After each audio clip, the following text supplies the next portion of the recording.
people with HIV and how their discrimination is. Okay, all the speakers before me have talked in the third person. We've had no foreign worker here to talk about the things that concern him directly. But I stand here before you as a person who speaks in the first person. But first I'd like to ask you a question. How many of you know exactly what percentage of the Singapore workforce is gay, lesbian or transgender? No takers, right? Nobody knows. I don't know either. Why is that so? Why is it that nobody knows how many gay Singaporeans there are, how many lesbian Singaporeans there are? Well, there are many reasons for this, and one of the main ones is that sexual relations between men in the privacy of their homes is criminalized. And because it is so, nobody in his right mind would want to own up that he's a criminal. It's like telling the public, I'm a thief or I'm a murderer.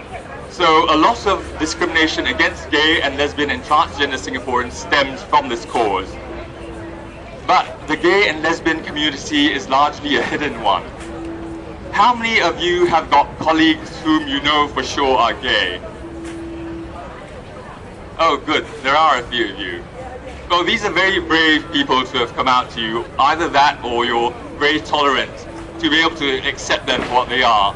But to a large extent, many gays, lesbians and transgender people in Singapore hide their identities. They don't want to come out because of the shame associated with being gay or lesbian or transgender in Singapore. And this is something we have to change, because gays and lesbians are every much as Singaporean as you or your colleague. But it's difficult to identify them because looking at them externally, you can't tell who exactly is gay. I mean, take me for example. Looking at me, would you think I was gay or straight? No guesses. Yeah, okay. You got very good gays are. Okay, well, a lot of people are more masculine than me, so they can pass off as a heterosexual Singaporean. But this just goes to show that a lot of people try to put on an act. They may even get a girlfriend to bring to the company dinner to try to pass off as straight so that their colleagues don't talk behind their backs. And it's not that there's no discrimination faced by gay and lesbian Singaporeans. There is, but it's quite mild. But there is one profession in which discrimination is quite great. Can anyone guess what that profession is? Okay, since nobody wants to guess, I'll tell you, it's the teaching profession. Because there is this paranoia in schools and within the Ministry of Education itself that if a teacher were to come out as gay, he would influence his students to become gay. Well, this is just irrational fear, and it gives rise to irrational hate, which makes gay Singaporeans feel very maligned. There is a great injustice that we feel. So it is your bounden duty as fellow Singaporeans to support the repeal of Section 377A, which gives rise to all this discrimination that we face. It's not only in the teaching profession, even in the civil service. Our former Senior Minister Goh Chok Tong, when he was Prime Minister, said that, I think in 2003, that there would henceforth be no barrier to the employment of openly homosexual people in the civil service.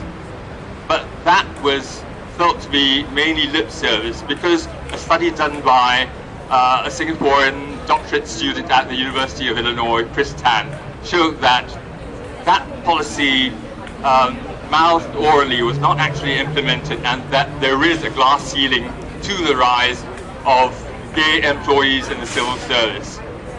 So these are mild forms of discrimination, and we can't compare that to the abuses heaped on foreign workers and the threat of dismissal of pregnant mothers, but there is discrimination nonetheless. And as responsible citizens who value the company of your friends, your colleagues, your family, your parents, your brothers, your sisters, we should remove discrimination against them as much as possible. Well, I've had a personal experience of discrimination. Even in business, if you are gay and you try to insinuate yourself in straight business groups, there will be barriers against you. Because in these get-togethers, people talk about their kids. They keep saying, oh, my girl's in primary 6, she's having problems with PSLE. So how is a gay person going to establish rapport in circles like this? So in this respect, they also face some discrimination. And I faced that sort of discrimination when I went to do a business partnership. Initially, everything was okay when my business partner thought that I was heterosexual. But after I came out to him, things changed. His view of me changed quite a bit. And on the provocation of some of his relatives, he decided to withdraw massive amounts of money from our partnership account. And as a result of that, I was saddled with the immense debts of this partnership, and I became almost bankrupt. And I am telling you that, well, I've partially recovered now, but this is one of the examples that if you try to succeed as a gay person in the business environment in Singapore, you will, these are some of the barriers that you will come across.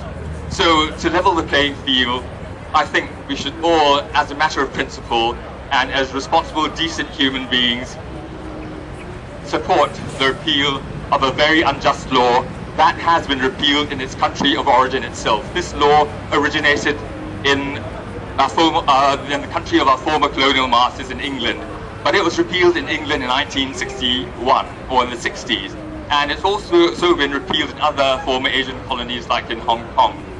But it remains in Singapore due to the immense prejudice and the irrational fear.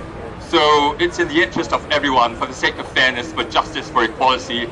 If you are a minority, you're a minor race Singaporean, you're a woman, you've experienced any form of discrimination before in your life, you know what it feels to be discriminated against, and it's just right that you should reduce and even abolish the discrimination that we face.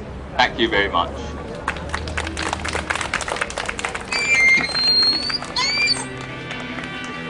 Thank you very much.